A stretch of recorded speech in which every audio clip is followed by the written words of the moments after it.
সবাইকে শুভেচ্ছা। আজকে বাংলাদেশের জনগণের বুঝতে বাকি নেই ট্রাইব্যুনালে বিচারের নামে এখানে আজকে রঙ্গমঞ্চ, সার্কাস এবং কমেডি অব ইরর্স মঞ্চস্থ হচ্ছে। যুদ্ধাপরাধীদের বিচারের জন্য গঠিত ট্রাইব্যুনালকে আজকে ক্যাঙ্গারু কোর্টে পরিণত করা হয়েছে। এই বিচারিক ট্রাইব্যুনালের বেআইনি অনুমোদন দেওয়া হয়েছে অবৈধ কর্তৃপক্ষের মাধ্যমে।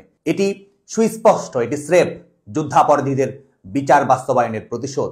এবং বিচার করছে কারা? যারা ইন্ডেমনিটি দিয়েছে। যুদ্ধাপরাধীদের পক্ষের আইনজীবীদের প্রত্যক্ষ নির্দেশনায় আজকে এখানে নাটক মঞ্চস্থ হচ্ছে।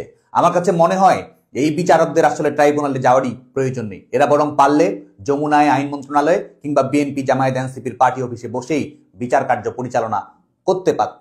আজকে সুস্পষ্টভাবে আমাদের কাছে অনুভূত হচ্ছে, বাংলাদেশের জনগণ এটি অনুভব করছে, আগরতলা ষড়যন্ত্র মামলার পরিণতি যা হয়েছিল বঙ্গবন্ধু কন্যা দেশরত্ন শেখ হাসিনাকে নিয়ে, আজকে এই ষড়যন্ত্রমূলক প্রতিহিংসা পরায়ণ এই বিচারিক প্রহসনের পরিণতিও তাই হবে।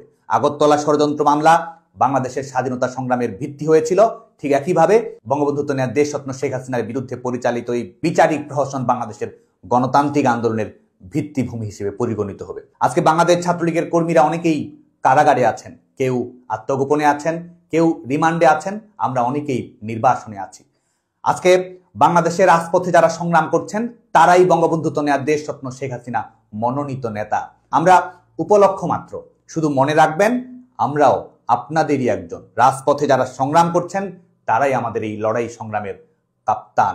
বাংলাদেশ ছাত্রলীগের কর্মীদের অনেকে আজকে কারাগারে আছেন। আজকে আপনারা পিতা তরুণ শেখ মুজিবের মতোই কারাগারে বসে আপনার সংগ্রামের ডায়েরি লিখবেন। যাদের ছাত্রত্ব কেড়ে নিয়েছে, মনে রাখবেন গোটা পৃথিবী আজকে আপনার জন্য উন্মুক্ত শিক্ষাঙ্গন।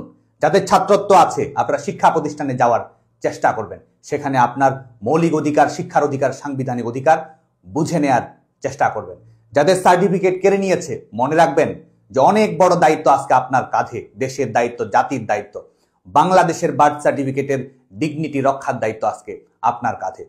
বাংলাদেশের অসংখ্য অজস্র শিক্ষার্থীকে কারণ দর্শানোর নোটিশ দিয়েছে অবৈধ কর্তৃপক্ষ।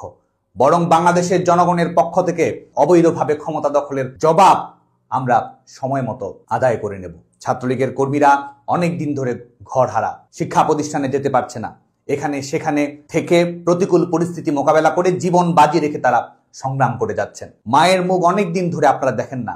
মনে রাখবেন, লড়াই সংগ্রাম করেই মায়ের কাছে ফিরে যাওয়ার অধিকার আমাদেরকে আদায় করতে হবে। বর্তমানে বাংলাদেশ যারা দখল করে রয়েছে, অবৈধভাবে যারা শাসন করছে, তারা অবৈধ। আমরা যা করব, সংগ্রামের জন্য যেটি নির্ধারণ করব তাই বৈধ। এই বেআইনি শাসনের বিরুদ্ধে সংগ্রামের সমস্ত কৌশলী ন্যায়সঙ্গত। বাংলাদেশ ছাত্রলীগের সমস্ত স্তরের কর্মীদের উপর সেই ন্যায়সঙ্গত সংগ্রাম জারি রাখার আহ্বান জানাচ্ছি। আজকে অনেকেই মব করে বেড়াচ্ছে, আপনাদের উপরে সন্ত্রাস, সহিংসতামূলক কর্মকাণ্ড চাপিয়ে দিচ্ছে। দেশকেই দমন পীড়নের যন্ত্র হিসেবে পরিণত করা হয়েছে। যারা মব করছে, মনে রাখবেন আপনি ফৌজদারি অপরাধ করছেন। যারা শিক্ষার্থীদের সার্টিফিকেট কেড়ে নিচ্ছেন, ছাত্রত্ব কেড়ে নিচ্ছেন, সাময়িক বহিষ্কার করছেন, পরীক্ষায় বসতে দিচ্ছেন না, আবাসিক হলে যেতে দিচ্ছেন না, শিক্ষা প্রতিষ্ঠানে যেতে দিচ্ছেন না, আপনি যেই হন না কেন, ছাত্র নামধারী মব স্টার কিংবা শিক্ষক নামধারী দখলদারের তল্পিবাহক কিংবা এই অবৈধ দখলদারের দমন পীড়নের অফিসার ইনচার্জের মতো যারা বসে আছেন, মনে রাখবেন প্রত্যেক দমন পীড়ন, প্রত্যেক জুলুমের হিসাব কড়ায় গণ্ডায় আদায় করা হবে। আইন শৃঙ্খলা রক্ষাকারী বাহিনী, পেশাদার বাহিনীর প্রতি আহ্বান থাকবে যে অবৈধ কর্তৃপক্ষের অবৈধ আদেশ আপনারা শুনবেন না, আপনারা মানবেন না, আপনারা মানতে বাধ্য নন। যাদের জনগণের ম্যান্ডেট নেই, সাংবিধানিক বৈধতা নেই, আইনি ভিত্তি নেই, তারা আপনার বৈধ কর্তৃপক্ষ নন। কর্মকাণ্ড বেআইনি হলে মনে রাখবেন আইনের হাতকড়া আপনার জন্য অপেক্ষা করছে। যারা জামিন দিচ্ছেন না, ফরমায়েশে রায় লিখছেন, দখলদারের তল্পিবাহক হয়ে নির্বাহী বিভাগ এবং বিচার বিভাগকে ব্যবহার করছেন, মনে রাখবেন জনতার আদালতে ইতিমধ্যেই আপনি অভিযুক্ত। বাংলাদেশ ছাত্রলীগের কর্মীদের প্রতি আহ্বান থাকবে, যারা গাড়িতে পতাকা লাগিয়ে সরকার দখল করে গোটা দেশব্যাপী আজকে হুম্বিতম্বি করছে, তাদের হাতে নয়, বাংলাদেশের পতাকার মান আপনার উপর নির্ভর করছে। চর দখলের মতো যারা সরকার দখল করছে, তারা নয়, আপনিই সত্যিকারের বাংলাদেশ। এই দখলদার সরকারের উপর জনগণের আস্থা নেই।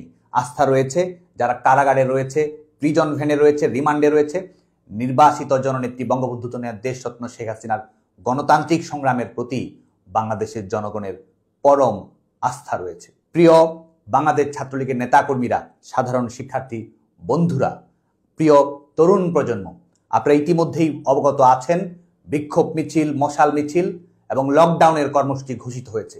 আইনের শাসন, মানবাধিকার, ন্যায় বিচার এবং গণতন্ত্র পুনরুদ্ধারের জন্য আপনারা যে যেখানে যে অবস্থায় আছেন সেখান থেকেই এই আন্দোলন কর্মসূচিকে সাফল্যমণ্ডিত করার চেষ্টা করবেন। একা কিংবা 100 জন, হাজার কিংবা লক্ষ জন, যে যেখানে যে অবস্থায় আছেন সে অবস্থায় রুখে দাঁড়াবেন। যার যা কিছু আছে তাই নিয়েই এই দখলদার অপশক্তির বিরুদ্ধে আপনার প্রতিরোধের সংগ্রাম জারি রাখবেন। মনে রাখবেন, নিশ্চিতভাবেই বাংলাদেশ বিজয়ী হবে, বাংলাদেশের জনগণ বিজয়ী হবে, গণতন্ত্র পুনরুদ্ধার হবে। এই লকডাউনেই কিংবা এই মশাল মিছিলেই শেষ নয়। আন্দোলন সংগ্রামকে আমরা এমন পর্যায়ে নিয়ে যাব, লকডাউন থেকে শাটডাউন হয়ে এই গভর্নমেন্টের চ্যাপ্টার, এই ইল্লিগাল গভর্নমেন্টের চ্যাপ্টার আমরা ক্লোজ করব এবং বাংলাদেশের জনগণের মালিকানা জনগণের কাছে আমরা বুঝে দেব। আপনারা সবাই ভালো থাকবেন, সুস্থ থাকবেন এবং আমাদের এই লড়াই সংগ্রামকে সাফল্যমণ্ডিত করবেন। জয় বাংলা, জয় বঙ্গবন্ধু।